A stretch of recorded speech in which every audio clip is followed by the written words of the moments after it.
Death waits for no man. But if you need a second or two, the 10-8 pod might wait for you. Welcome back. I, as always, am Zach from filthy Philadelphia. I am teeming. I am beaming. I am brimming with excitement. John Boy in sunny Florida. You look excited. I'm hyped, man. Ooh. We got a big guest. We got a big guest coming on shortly. Definitely stay tuned for that. I'm excited, man. Yeah, this is going to be a good one. This is, when I think of the kind of content I want to bring to the millions of our fans who are listening internationally, it's this right here. This is what we play for. And thank God we have this to look forward to. Thank God Mike Wilcox has confirmed the reservation and he will be here, because if not, this week's episode would be a whole lot of us staring at each other saying not much. Yeah, no, it'd be a confusing episode for sure. Right. Maybe a remember the time, remember a time John Jones choked somebody out standing up. We kind of would just go through those. Remember that time he put Lyoto Machida in the Shadow Realm from a standing guillotine? Oh, you remember that? We would have to go through that. And look, do we mind a flashback? No. Do we want to do one as the summer starting to blossom? Come on. That's not when you want to do a mid-season break. Not with this. There were fights on Saturday, I'm told. I'm going to confess. I had an invite. It was 97 degrees in Philadelphia. I had an invite to a pool party. Wow. It was a strange kind of situation I found myself in, but all the same, there was a pool there, so I did go. It turned into a murder mystery at some point. Is this above ground pool? It is an in-ground pool. Let me tell you. I was trying to just get my... Get your bearings here. Let me put it to you this way. Outside of Philadelphia, outside of filthy Philly, where I stay loyal, there's a suburb that we know kind of inclusively as the Main Line. And the Main Line is kind of like southeastern Pennsylvania's, Great Gatsby-ish kind of neighborhood. I'm talking big houses, big pools, Oh, wow. Big Botox bills. You know what I'm saying? Okay. Yeah. And that's kind of how I'm living. So I was not picturing that. Truthfully, that did not even come into my realm of imagination whatsoever. And listen, I like to keep you guessing. I like to keep you on your toes. I've been hitting my planks every day. I've been hitting my push-ups. I'm not in the parking lot playing touch butt, skipping jujitsu. So I gotta show that off, right? I gotta rock that. So I hit the pool party. I skipped the fights. I hear that I didn't miss much. Is that true? No, just the usual. Apparently now, controversy, judging, the argument for open scoring. Some of the stuff that we've covered. Over the past month, really just shining its head again here. You didn't catch any of the Ketlin Vieira, Holly Holm? Did you catch any of that debacle? I'll be honest, not an ounce. You didn't miss anything. You didn't miss anything. I was mid-murder mystery. I played the victim. I mean, there was a lot of controversy. A lot of people had Holly Holm winning. The MMA media scores have it 17-2, 17 in the favor of Holm, 2 in the favor of Vieira. Somebody doesn't know what they're looking at, though, and I think we need to get a clarification on that. People are confused here. 17-2, and you're talking about MMAfighting.com, SureDog.com. These guys cover MMA for a living, and to have it that wide is a bit interesting. I didn't watch it close enough to score it myself, so I don't want to jump on the Holly Holm train right now. But by the looks of kind of the stats and on all that information, it looks like Holly Holm came away with the win. But that's not the only controversy. There were 3 split decisions on this card. I was on the wrong end of 2 of them. Oh, so I hate it. I hate every minute of it. Yeah. I'll say this before we get into the other 2 split decisions. Just as a fan who's looked at things since the fight, right? You couldn't catch it. You're looking at the scores. You're looking at the tallies. You're looking at, strikes landed, strikes thrown, takedowns landed, takedowns thrown. I am hard pressed to find a universe where Ketlin Vieira beat Holly Holm just on the numbers, and I know we had a situation with Chito Vera recently where you kind of realize the numbers don't tell the whole story. Am I missing something? Did Ketlin Vieira have Holly Holm split like a melon? Did she break her whole shit? I mean, what's up? Yeah, here we go again. It's back to that argument of kind of the damage opposed to the output, kind of like what we saw with Cheeto Vera and Rob Font. But, Cheeto Vera dropped Font multiple times, had him hurt badly. You didn't see any of that in this fight. People said that Vieira threw the bigger shots. That would kind of be her argument, that she caused more damage. I didn't really see a ton of damage on Holly Holm to, make that evident. But one thing that I think we need in judging right now is we need judges to give a post-fight presser, just like the fighters do. Let's have the judge come up, score each round, and kind of tell us what they saw and why they scored it the way that they did. Let's have a little bit of accountability on the judge's end. I think that would be huge to kind of give us an idea of what we're looking for, because clearly the judges don't know what they're looking for. The announcers don't know. Daniel Cormier was questioning what he was watching. He didn't know what he was scoring. He didn't know how it was saw that way. We got to figure out what these guys are looking at and how they're scoring these fights. Yeah, I mean, fuckery seems to be abounding just a little too much lately for anybody's comfort level. Is that fair to say? Yeah, I mean, fuckery for sure, but there's definitely ways that we can, tighten this up a bit. The approach that we're using right now isn't working, so it's time to, change it up. I saw MMA Junkie, I think it was Aaron Bronster, he was reporting and he was saying, oh, well, at least the two judges on the split had the same rounds for Vieira. At least they know the criteria that they're looking for. And it's like, clearly they don't know the criteria that they're looking for, because there were 3 split decisions on the card. They're all scoring rounds differently. I don't think, I think it changes from fight to fight what they're looking for. We need a little bit more accountability. Let's get some judge post-fight interviews going. And here's the problem, right? You're posted up at a official sponsor of the 10-8 round podcast, Miller's Ale House. You got your black and blue burger. You got it medium rare because you're an American and you respect the meat that's on the table. And you're, and for what, the third, the fourth time, the fifth time this calendar year, fuckery once again seems to be abounding with MMA scoring. Yeah. I'm going to start to think that this shit ain't legit. I'm going to start to think these guys don't know what's going on, right? I'm going to start to look at MMA through the lens of somebody who was looking at it in 1994 when it couldn't get licensed in certain states. I mean, this is not how you bring a wider audience in. It's just not. Yeah, no. How you do it? It needs to be figured out 100%. Who are the other 2 split decisions? So we had the Eric Anders Iron Turtle. Eric Anders versus the Iron Turtle. I thought Eric Anders won.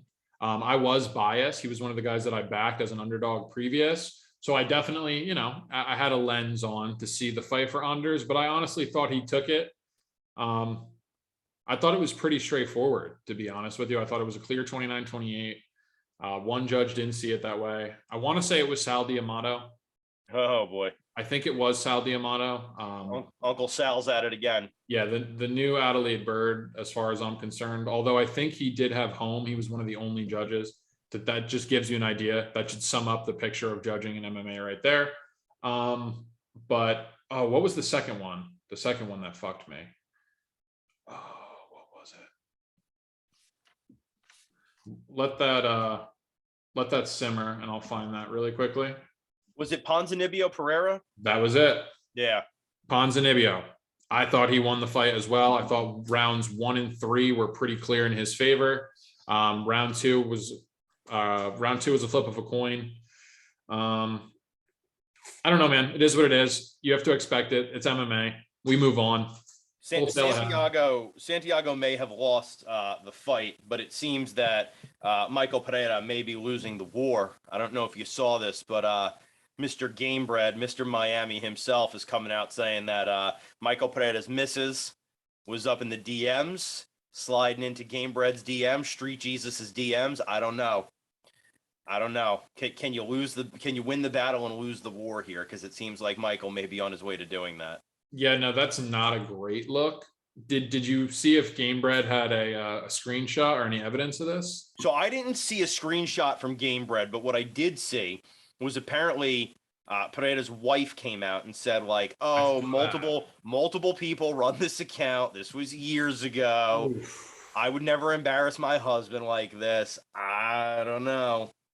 Sometimes the best response is no response, Yeah, and she probably should have let that one go because yeah.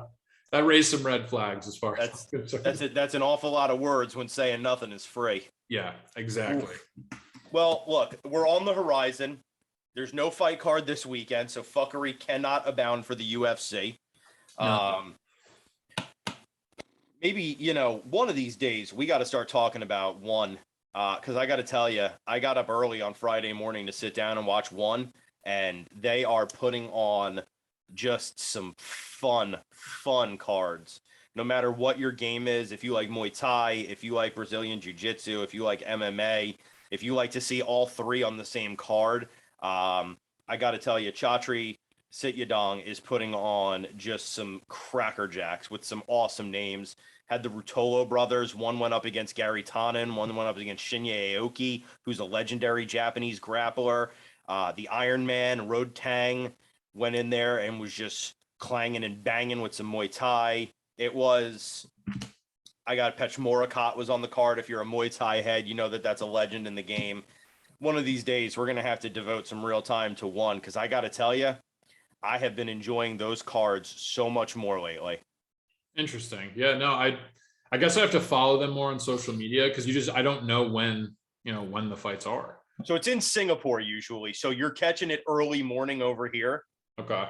But I got to tell you, on a work from home Friday, little cup of coffee, get the laptop set up. I'm answering emails. I got a card on the TV. It's better than the coffee, maybe. It's better than the coffee. I said on Twitter, Road Tang's elbows hit better than coffee.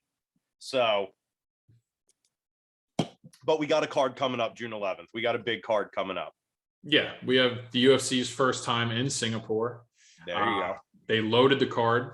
We have a rematch of the Joanna Weili Zhang one, which, in my opinion, top 5 fight of all time. Yeah, easily. First one. If you haven't seen that one, YouTube that one. That was one of the most incredible fights I've ever seen in my entire life. Valentina Shevchenko, Tylita Santos, I believe. She has one loss, a new prospect, some new blood for Valentina. And then we have the light heavyweight championship between Glover Teixeira and Yuri. So that is noted geriatric, noted senior citizen, noted AARP, early bird special collector, Glover Teixeira, also your UFC light heavyweight champion. Not for long, I don't think.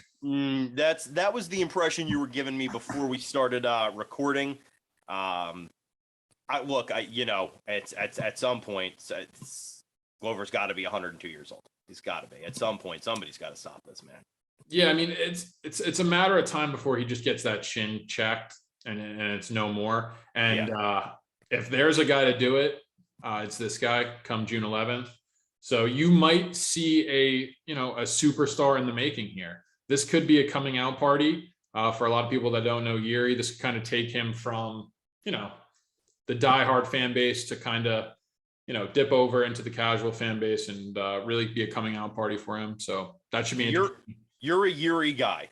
I'm a big Yuri guy. You're a big Yuri guy. Break it down for me. Is he better than John Jones? No. I mean, obviously, let's not get carried away. The guy hasn't even won the title yet. So let's not cross any bridges. We'll see. We'll take it in stride. I think he has the potential. He has the discipline. He's a different style fighter. He's a kickboxer. He's a stand-up guy. We don't really see if he has a deficiency in grappling, and we're going to find that out June 11th. So, it's going to can grapple. Yeah, it's going to answer a lot of questions on June 11th. He's a different style than John Jones, Fair enough. John Jones can take it everywhere. Yuri's going to keep it in his ballpark, and look for a Yuri KO, but we'll see. Now, I'm going to have to go back and rewatch Weili Joanna 1. I'm gonna have to rewatch. I remember watching it live. I remember when it happened. I remember when Joanna looked like, for anybody who is a fan of 1980 cinema, Joanna Jędrzejczyk's head looked a bit like Rocky Dennis. And if you haven't seen the movie Mask, it is a beautiful story of how a young boy with a severe physical deficiency overcomes it and finds adventure before his life is cut short. That's who Joanna looked like. Jeez. Have you not seen the movie Mask? No. And here I am ruining the ending. John, come on. You got to get in here. You got to tell me not to ruin it. No spoilies. That was a roller coaster of emotion. That was what do you want me to do there? I couldn't interrupt that. I mean, I believe that is Cher's breakout role. I'm talking pre-Moonstruck Cher. According to your Twitter, there's a lot that I need to be watching here. Listen, and if you're not following John F. Kennedy on Twitter, I gotta wonder, what are you doing? What are you doing? But yeah, that's who Joanna JJ Champy looked like. But I'm gonna say this now before rewatching it, and then I'm gonna rewatch it to see if I'm gonna eat my own words. Mm-hmm. I thought Champy won that fight. There could definitely be an argument to be made for that. I had scored it for her. Now I'm gonna rewatch it without the emotion. I'm gonna rewatch it cold, go raw. I thought she won it. I think that's kind of where we go again. It's the damage over strike output, like we just went over. Like it's the visual. It's the visual after the fight. I mean, Joanna looked. It was unrecognizable how bad the damage was that she sustained. So when a judge sees that, obviously they're taking that into consideration more than an accumulative amount of strikes. If one big shot lights you up that bad, then that's what they're factoring. This is a little screen grab from the movie Mask. That is, and I'm not being funny when I say this, that is what Joanna Champion's face looked like at the end of that fight. Yeah. Accurate or no? 100% accurate. Spot on. And hang on. Let's see here. You know what would fix that though? You know what would fix those issues of and here you go. Here's her post Wiley. That's an apt comparison if I've ever seen one. Yeah, I mean that's a comparison. That's a pretty good argument for a post fight for a judge to come in and explain that one. I mean, they would just say, just look at the opponent. Like, right, look at the opponent, which is fair enough, but I don't hear it. You know what would fix it? Yeah. Open scoring. Open scoring and interviews. Win-win. Open scoring, interviews, some kind of some accountability. Just a little justification. Something. Anything. All right. Speaking of accountability, it's time to hold ourselves. It's time to hold ourselves accountable. Accountable to our guest who's in the waiting room. I'm gonna send in the invite to our guest. Oh, you might have prematurely done that. I'm gonna be holding that up for a hot minute. I kept it down. Okay.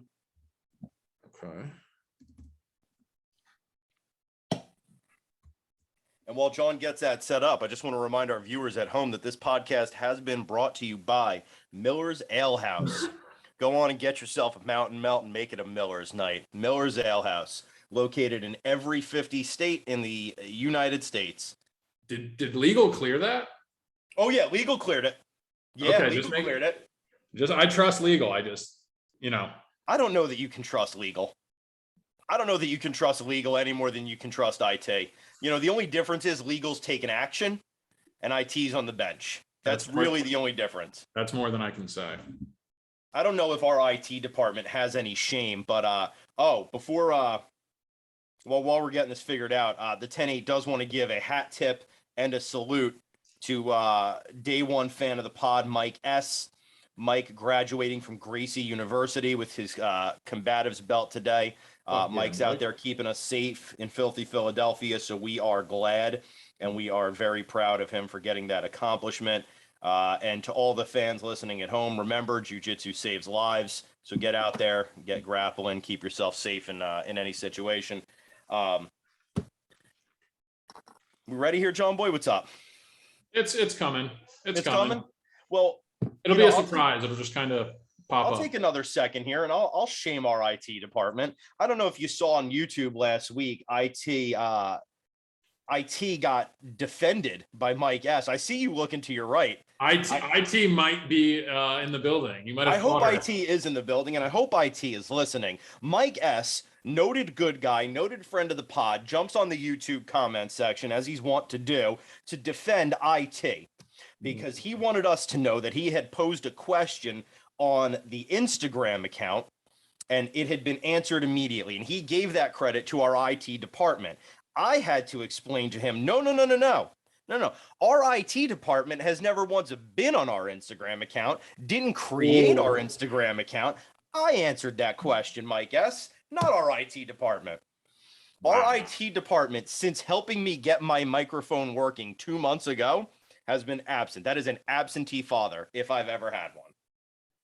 We're not even going to let her defend herself. I don't even think she wants to. I think our guest is here.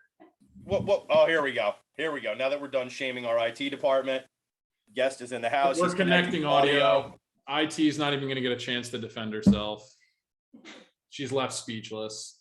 Here we go. Let's go. There we go. Let's go, baby.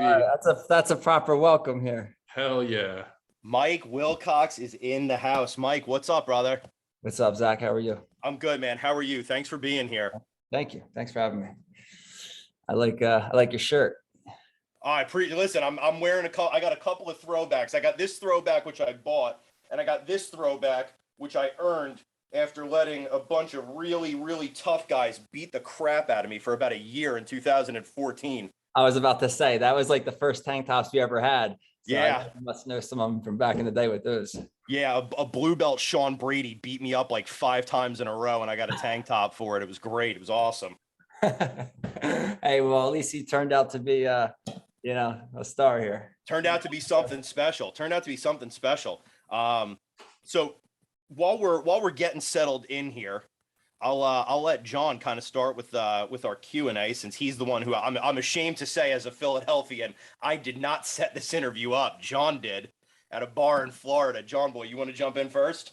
Well, that was cute letting you guys catch up. Yeah, but thank you, Mike, for coming on, man. We really appreciate you.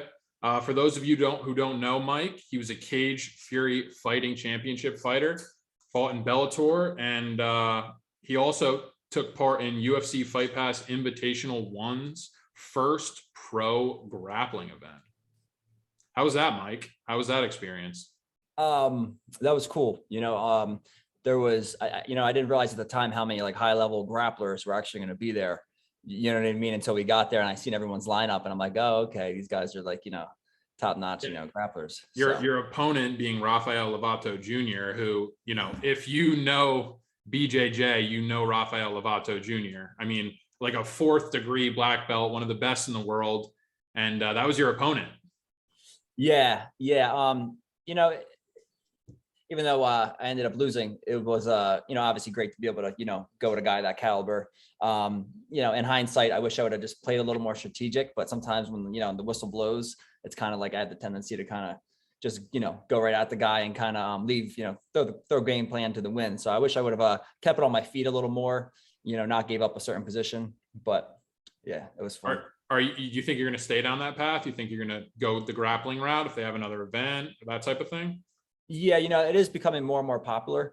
And I do, obviously I do well with it with my, wrestling background and, my jiu-jitsu is pretty good, but I definitely want to start focusing more on that if I'm going to compete, because, a lot of these guys, I mean, they put they're training 7 days a week, these high level jiu-jitsu guys. So if I'm going to, take it serious, definitely got to put more time in with the jiu-jitsu.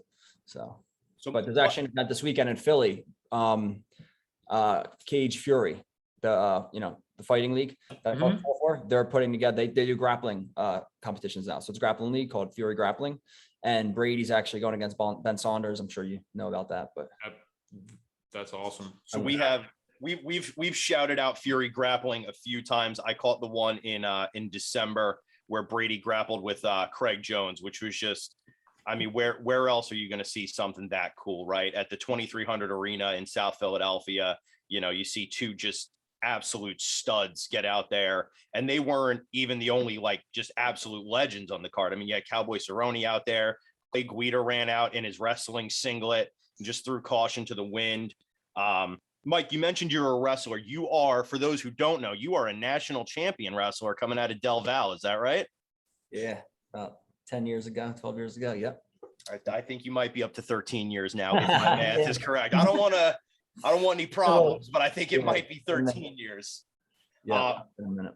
But if my research is accurate, you've got a pretty famous double leg takedown. Is that correct? I say my high crotch is better, but there's probably some photos of me hitting a double. I think. So there's a YouTube video of you teaching a double leg takedown. Okay, gotcha. So we were talking about that pre-show. So you're in the grappling world, and obviously between the UFC putting on these grappling cards, and Jonathan Webb, who's another Daniel Gracie alum, Daniel Gracie black belt, I believe, putting on these Fury grappling cards, which I think are just the coolest thing going. Are you noticing more jiu-jitsu guys now who want to stand up and wrestle? Are you seeing less guard drop, or are you seeing guys still kind of butt scooting? You are seeing that, but when you look at the guys who are really winning at the highest level, you see them putting time in with the wrestling. You can't be a great jujitsu pack. I mean, you can obviously be a great jujitsu practitioner without being involved with wrestling. But the guys who are taking the time to learn it on their feet, they're obviously harder to take down, and they can stay on top and get those advantages or get the takedown and work to their submissions a lot easier. Jonathan, obviously, if he's a friend of mine since we grew up together, basically. We're both from South Jersey, and me, Jonathan, Sean Brady, Paul Felder, we were Daniel's first core group. It was just the 4 or 5 of us. And I introduced everyone at the time, and we ended up, doing Renzo Gracie Philly. And then it just, it blew up. That was a tough crew back then. That was a tough crew. I think for the time I was around, I mean, I think Paul Felder was a purple belt, just got signed to the UFC. I mean, Sean Brady was beating the brakes off of anything they put in front of him in CFFC. Yeah. I think around that time, Pat Sabatini showed up. I mean, there were that was a tough crew then. Yeah. So you're obviously local to Philly. We love highlighting Philly guys on this podcast. That's one of the things I really wanted to do when we started it. Give us a little bit. We know you were a wrestler in college. We know you fought. We know you grapple. Tell us how it all came together. How'd you get into MMA? Where'd you come up? So like you said, I graduated, or I won my national title in 2009. I was coaching at the college for 2 years after that, just, being an assistant coach. And I always, loved UFC, MMA. I watched it since it first came out in 93. A buddy of mine just got out of the Marines, and his friend had a gym in Philadelphia. So he was like, dude, start training at my friend Julio's gym, Semper Fi MMA. So I first started training there with Sean. Sean was 16, 17 years old when I met him. So Sean was a student of Julio's, and I started training there. I took my first amateur fight on 20 days notice, or a couple weeks notice. My friend Bobby, who's the Marine I'm talking about, he was like, dude, take this amateur fight with me. I ended up fighting up at 205 against a kid named Alec Hubin, who we both made our debut against each other. And he ended up doing, pretty good after that. But so I got my first win as an amateur. And then Rob Hadak is a friend of mine from South Jersey as well. He's the owner of CFFC. So I ended up going pro. And ever since then, I started fighting, and I was fighting about once a year or so. But during that time period, me, Daniel Gracie, Jonathan, Paul, Sean, we all basically moved into a big gym right here in Northern Liberties, Kensington area. And that's when Renzo Gracie Philly started. So, with Julio's gym and Daniel's gym starting, we all kind of helped each other and trained with each other. And like you said, the gym just kind of blew up. Then I was fighting pro for a couple of years. I wanted to still compete after wrestling. I was I was so used to train. I've wrestled since I was 5 years old. So, to not be training and getting those hard workouts in, it's kind of like a dog that is on the leash all day. You know what I mean? I just, I have to be training hard at least. So I started fighting. I didn't love fighting as much as I loved wrestling. I wish I could wrestle and get paid, So fighting's, it's a little different, So let's ask the too soon to tell question, but I think I know the answer. Is Sean Brady going to be a UFC champion? Yes or no? Yes. Yeah, I think so too. There was a few people in that weight class, just a few, that I thought stylistically could give him maybe a little bit of a problem. But then after I watched the fight, I was like, oh man, he's going to kill these guys. And there's still a couple guys that, he's not going to cakewalk through. But the two guys that I kind of thought, I'll say them, Vincent Luque and Bilal Muhammad. After seeing that fight, I was like, you know, I think Sean, takes that easy. Yeah, I think so too. And I don't know if there's something in the water here in Philadelphia that makes us just rabid fans of anybody who fights out of this city. John, what do you think? You think Brady's going to take that strap? Yeah, I mean, I think it looks good. I mean, I would like to see him and Muhammad. I think that'd be an interesting matchup. I think that fight was already scheduled, right? And then fell apart, if I'm not Yeah. mistaken. Yep. I believe that was the fight where Sean basically got like MRSA in his ankle. So he had to have like a surgery like right away. His ankle was like out to here. It was terrible looking. But that fight should have been rescheduled. I think that's a great fight as well. Yeah, no, that'd be very interesting. I'm looking forward to that. So out of the Gracie camp right now, you obviously Andre Petrosky's coming off a huge statement victory, just absolutely manhandling somebody from the Diaz camp. Obviously, Sean Brady's on a tear. Pat Sabatini undefeated in the UFC. Who else is coming up in Philly right now that maybe we haven't heard of yet that the millions of fans listening should YouTube tonight? Jeremiah Wells. Another Daniel Gracie killer. Yeah. He joined our gym about a couple years after we were already kind of up and rolling, I would say. He was living in like upstate Pennsylvania or something. And, he didn't really have a great team to train with. He ended up coming onto the team, moving to Philadelphia. And he's just gotten progressively better like every year. He just got his black belt. He's undefeated in the UFC. He's gonna be a problem, so he's another guy at 170 to really look out for. Pat Sabatini, he just had a great fight with that Canadian guy. And he looked great in that fight. And Andre's a funny dude, man. He's like a real character, that guy. He's a good guy to have on the team. He's just funny. He was definitely a character on The Ultimate Fighter, and that was, I mean, his whole crew, I think, really revived that show. Andre and Brian Battle and Ricky Tercios and all of those dudes, I think they really made it a fun and interesting show to watch again. Even what's his name, Aaron Phillips out of Alaska, who Andre I think submitted in the first fight. Even he was just, I mean, that's spreading MMA around so much. And I think people are watching Andre now and they're realizing Philadelphia ain't nothing to fuck with. This city's producing some fighters. So I'm gonna press you then a little bit. So I'm going to assume anybody coming out of the Daniel Gracie team right now, if they got the Daniel Gracie banner, they're probably a killer. How about not at Daniel's gym? Where else in Philly? Who else in Philly right now is going to be a problem? As far as fighters go, the Dawkins brothers, I would say, have already been doing great things. The older brother, the younger brother, they're both doing really well. At the, I'm friends with the Migler brothers over at Balance Studios. They're not as heavy into them. They train a lot of the MMA guys, but their school's more, jiu-jitsu based. They have some fighters over there, but I would say maybe I'm missing a few people. I would say the Dawkins brothers, they're out of Martinez BJJ. But I'm trying to think who else I'm missing. It's not from our team. Who do you think? Anybody I'm missing? So I go up to Ben Salem for these Art of War cage fighting. I was just there. Yeah. I go check out Art of War and I'm like, it could be any one of these kids. Cause I mean, I don't know if Daniel Gracie's responsible for it single-handedly, but I know he had a big part in it in sort of, look, Brad Daddis, obviously getting Philly MMA started. Yeah. I went to him as well when I first got into the MMA scene here. I was traveling back and forth from South Jersey. His gym had a lot of my friends that were training there. So I was training there a little bit.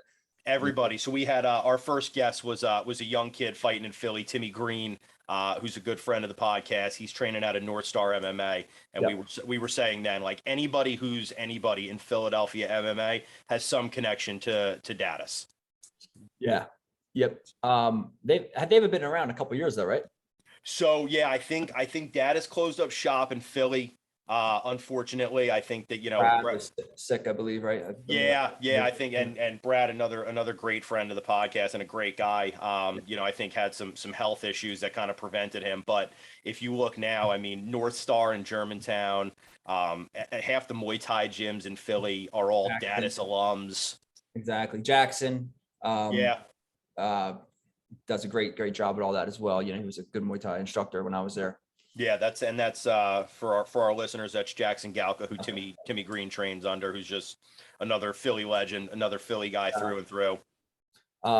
Speaking of two other fighters that you may not have heard of, but I'm sure you will soon. His name is Zorik. He's actually Kyrgyzstan from Kyrgyzstan. It's kind of a hard name to pronounce, but his name's Zorik.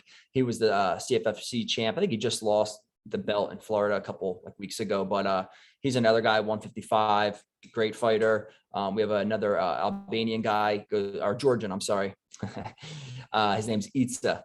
He's another guy at 170. I mean, like I said, we have a lot of like really mature guys on the pro scene that only have like 2 or 3 fights, but they're like 2 or 3-0. But in the next like 6 months, they could get that kind of call to go to the UFC, or a year, we have like 3 or 4 guys like that are really, even our amateur fighters. We have a lot of good amateur fighters. As far as boxing goes, I mentioned it to John before. My boxing coach's son, Jaron Ennis. Boots. Yeah, Boots. Yep, exactly. Yeah. Boots is a problem. Yeah. Yep. He just won 2 weeks ago. Yep. He just he knocked this guy out in the second round. Literally, like, man, you don't even get a chance. If you don't bet in advance, man, this fight's over fast with him. So. So speaking of betting, Mike, I don't know if John confessed to you that he has a little bit of a monkey on his back. A little bit of he's our in-house degenerate gambler, and he usually likes to pepper a few betting questions in there. We got a big card coming up on June 11th in the UFC. John, are you ready to test Mike's betting acumen? Yeah, absolutely. I mean, there are a couple questions I honestly really wanted to ask Mike too, but definitely we're going to get into the betting. This is kind of a question I've always had for fighters.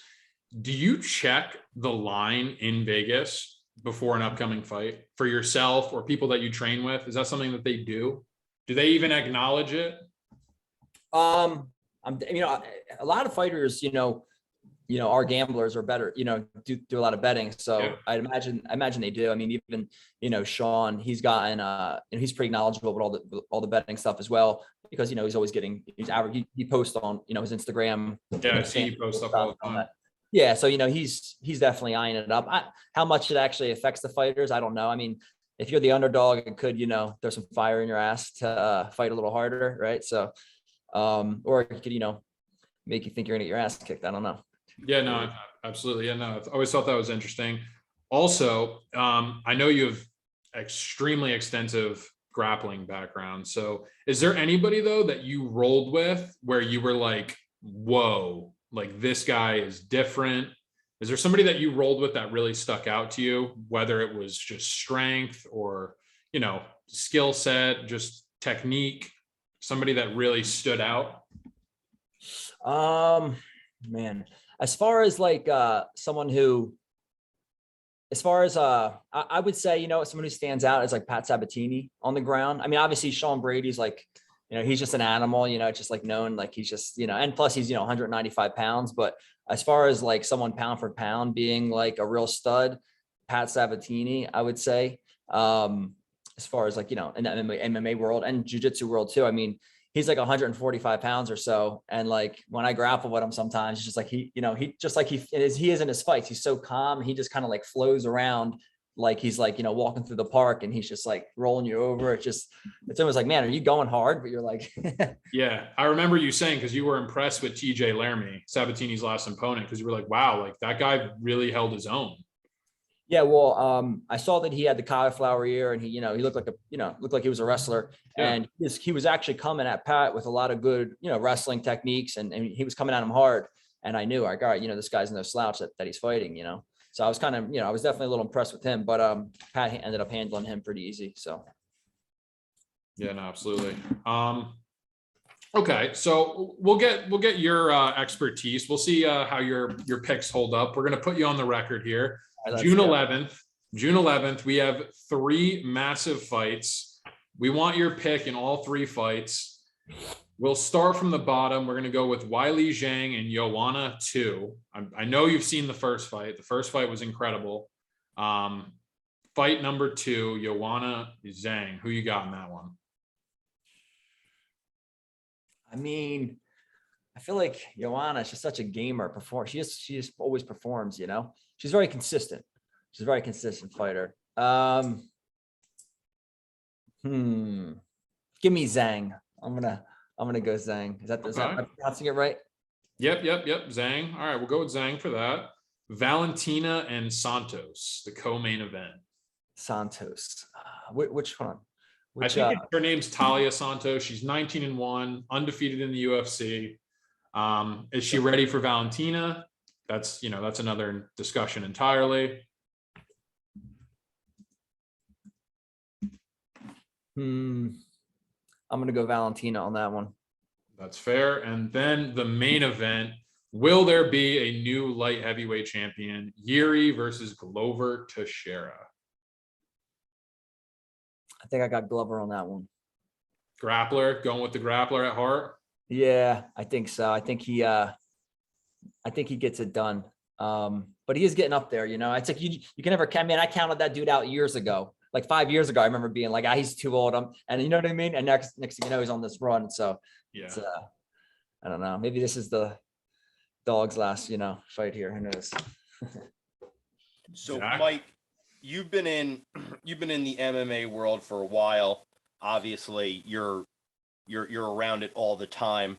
And anybody who spent any real time around the sport and it's not been UFC related knows just how insane this sport can really get at an amateur or at a local pro level. I mean, you'll get guys who are fighting in a cage that got constructed in the parking lot of a VFW. I mean, you got some truly insane moments if you want to be around this sport.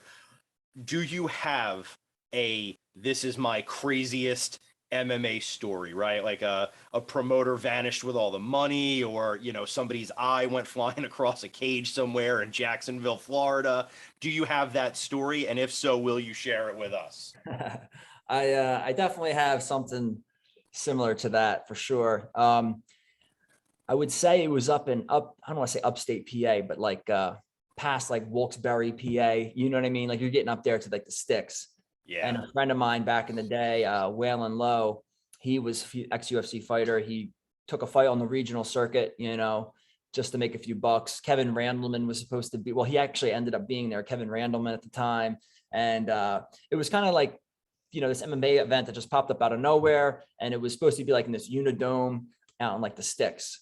And dude, we go out there, and as soon as we get to like this like lobby area at this like, it's like a rec house, like a recreational like, place where they do indoor soccer field type thing. Well, we get there and like there's just like this toothless, just the dude's just looking, dude's, you can tell he's been living a hard life, you know what I mean? And he's just like, what's up, boss? How can I help you? And we're just like, oh yeah, we're here for like, the weigh-ins tomorrow. We're just, checking in. Can you tell us, where to go or whatever? And he's like, oh yeah, I'm the owner, blah, blah, blah. And we're like, oh God. So this dude, I mean, we could tell this dude was this dude was a wreck, and next thing you know, we're like, okay. So basically I'm just there cornering, and make a long story short, this was like some flyover night fight. I mean, this dude thought, he was going to have all these big celebrities there, pay the fighters. And like you said, come time for the cage to be put up, I mean, this dude barely had enough money left to even get the fight together. They finally got it together at the last minute. My friend fights, half of the people got screwed. Their checks didn't even cash because this dude tried to do this. I mean, this dude was, he was meth head type looking dude. You know what I mean? Like it was a rough crowd up there. And I think they got a little bit of investment money from whoever, and they ended up probably blowing it and not being able to pay, the fighters, the rat. I mean, it turned into be a shit show. So that was one time. You do get some characters in that part of Pennsylvania. Anything north of Wilkes-Barre, and it looks like it's at a Deliverance. Yeah, exactly. Never a good idea to go up there alone. Yep. No, it was and then I'd be in a good memory, but man, at the time. Mike, who's your favorite MMA fighter of all time? All time. I mean, I've always been a Randy Couture fan.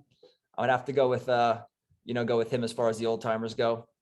I'm trying to think who else will come to my mind, but I was always a Couture guy. I mean, back in 2005, I was in high school, and I remember the first Ultimate Fighter came out.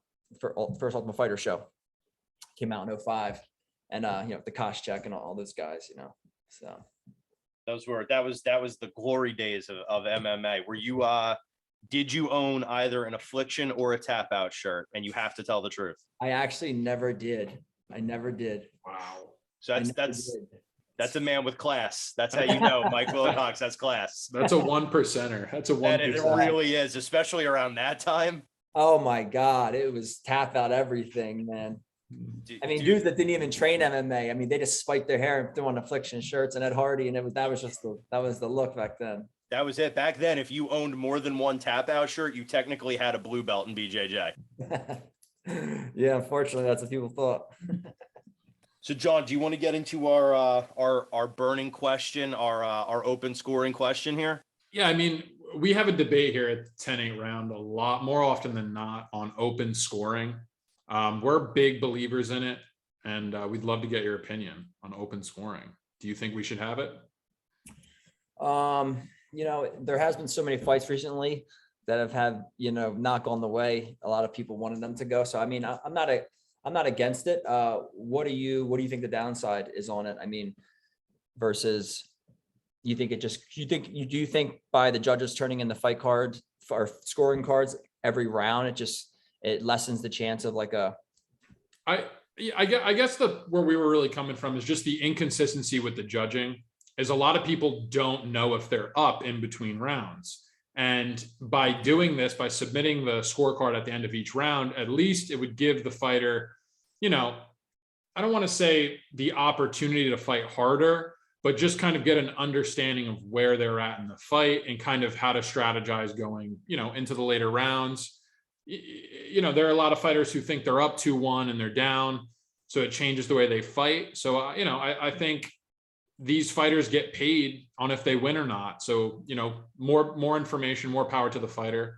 And I think that's kind of the angle that we're seeing with open scoring. Yeah. And when you put it that way, I definitely am for it, because when you look at any other sport, even coming from just a wrestling background, there's never a time in the match where you don't know the score. You're up 6-0, 2-0, 4-1, it's tied, where you're at. So, if, hey, I have to push and I got to get these extra points, exactly, or I can kind of coast and stall, you know what I mean? So I think a lot of times, and even when the fighters are maybe losing, the coaches are lying to them, or maybe not lying, just trying to not give them the bad news that they're down, so then maybe they don't go as hard the next round. They try to, cruise through the round. So, I mean, I'm definitely for it. I think it would maybe create a little more urgency, in some of the fighters that we haven't seen, and a lot, with the Rose fight, for example, I mean, if she knew, hey, I'm down 3 rounds here, I got to make something happen. So. Yeah, no, that's definitely the best example for sure. Yeah. And I think we feel the exact same way. I mean, we've talked about this at least 5 or 6 times, when we've had decisions go a certain way and we kind of come on the podcast, talk about it. I can't really see a downside to it. I can't ever, there's no other sport where it's a mystery as to whether or not you're winning before the end of the contest, right? The Phillies never know whether or not, they're never in the dark as to whether or not they're beating the Mets when you get to the 9th inning. They know that they're able to keep score and they're able to make adjustments based on the score, right? So why shouldn't fighters have that opportunity? No, I agree. So, John, is it time for our fan favorite section? Absolutely. This is Zach's wheelhouse. I'll let him take over from here. Mike, bear with us. Zach has 3 hard-hitting questions for you. Tell him I'm working. Go ahead. So Mike, listen, we did this with our last guest. We did this with Timmy G. We got some viewer feedback. It was all positive. You are a graduate of Delaware Valley University. As a Division III Southeast Pennsylvania grad myself, go Knights, go Arcadia. I know the caliber of thinker that graduates from those institutions. So I'm going to hit you with 3 tough questions. Are you ready?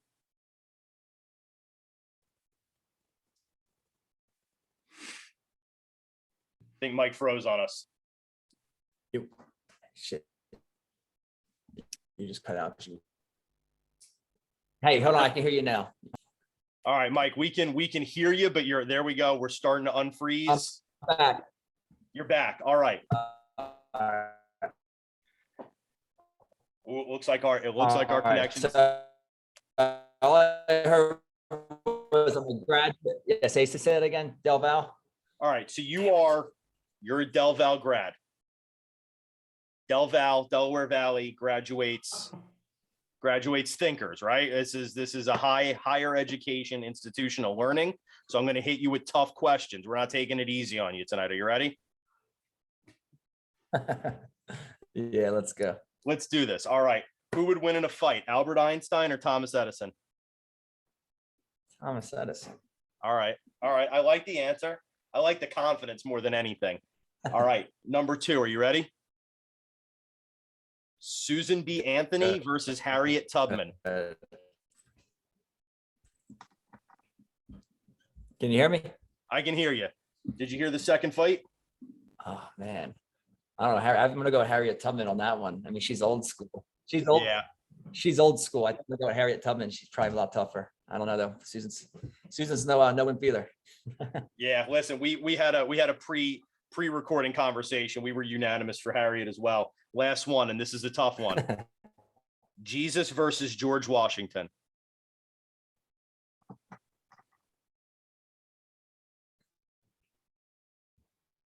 Did you say Jesus versus George Washington? I did. You cannot go against the almighty Jesus. I'm gonna have to go with Jesus in that one. That's a respectable answer. That's a man with conviction right there. I like it. That went smoother than the last time we did it. That was a lot smoother. Did it? That went smoother. That went smoother than when Timmy G fielded those questions. Absolutely. All right. Where did you go to school? I went to Arcadia University, so I am another southeastern Pennsylvania thinking man. Nice. I've never been there. I've obviously heard of the school, but I've never been there. So we played Del Val in lacrosse, I think in every other sport as well. So we got to know the homies at Del Val pretty well. Yeah, it was a decent time there. You know, it's a nice, safe school. It's quiet. You know what I mean? Like you're never gonna have any, bullshit there. That's it. It's there's not too much going on. We're gonna get in too much trouble. You can definitely focus as an athlete. So it's a good school to go to for that reason. John, what else you got? Well, we got Mike on the line here. What's next? No, man. I mean, we appreciate Mike coming on, dealing with Zach's fairy tale questions. Thank you for going through that with us. No, man, it's an honor to have you on, man. We really appreciate you. No, thanks for having me. You guys, I like hearing about what you guys talk about too. So feel free to, go back to your we're not nearly as interesting, man. We are not nearly as interesting. We try. I was thinking, John, what do you think? Should we have Mike deliver our segment ender? Yeah. All right, absolutely. Mike, I'm gonna hold it up on the screen for you. You read it to the millions of loyal fans at home. All right. All right, here we go. Deliver it for the people. Call your mother. Tell her you love her. Boom. Look at that. Bang.